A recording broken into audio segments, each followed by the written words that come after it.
The director of the U.S. National Counterintelligence and Security Center says anyone heading to Russia for the World Cup could become a victim of Russian hackers. And for more on the fears and dangers facing some World Cup fans, we're joined by KTVU tech expert Ryan Eldridge from Nerds on Call. Ryan, a pleasure to see you. Hey. So U.S. officials are saying no one is too insignificant. So what are the best options? Should they just buy a burner phone, or what should they do? I read that, and in the Reuters article, they were kind of talking about buying a burner phone to protect yourself. But I would go one step further.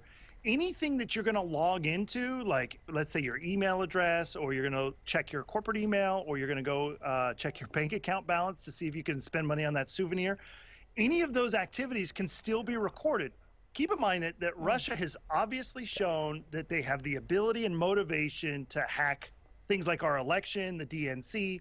So if you've got a state-controlled ISP, internet service provider, what's to stop the state from saying, hey, we want to monitor all traffic that's coming in and out of this quadrant of the world, right? They could track login information through man-in-the-middle attacks, where essentially if they've got control of the ISP or control of the routers at the stadium or in the hotels, they could see all traffic from your device to the ISP and then out to the internet at large, and then also see that information as it comes back to you.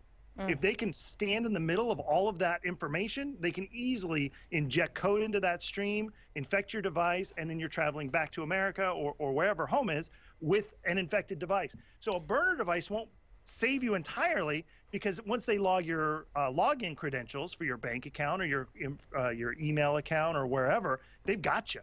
Right, and so that was one of my other questions, was in the world that we live in, everything is at our fingertips, everything is on our phone. We can't even have an Apple phone without a credit card being linked to it. So how do people go around that, or can we at all? Really, if you're going to go to a situation where someone else is in control of the access to the internet, you should already assume that somebody's got it compromised. If you go to a Starbucks or if you go to the World Cup, it doesn't matter. Anywhere where you don't have physical security on your network, you should assume that somebody's compromised it. So you shouldn't do certain things like check your bank account balance and go to your email. And the reason why I'm constantly talking about email is email tends to be the center of our digital life. Imagine if you wanted to reset your password at Bank of America. Where are they going to send that reset to?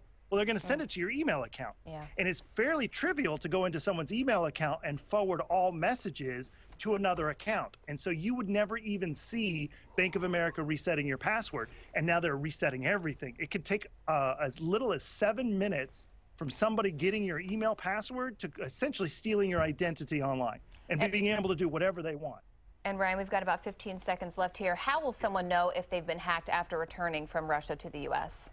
Really what they should do is, if they're using a burner phone, obviously toss that thing, but they can check things like two-step authentication for all of their email accounts or any accounts that they're going to be accessing. So that way they get sent a text message as well as when they're trying to log in. So they can kind of see who's logging in and where, and then they can kind of watch that activity later on through their logs. Okay.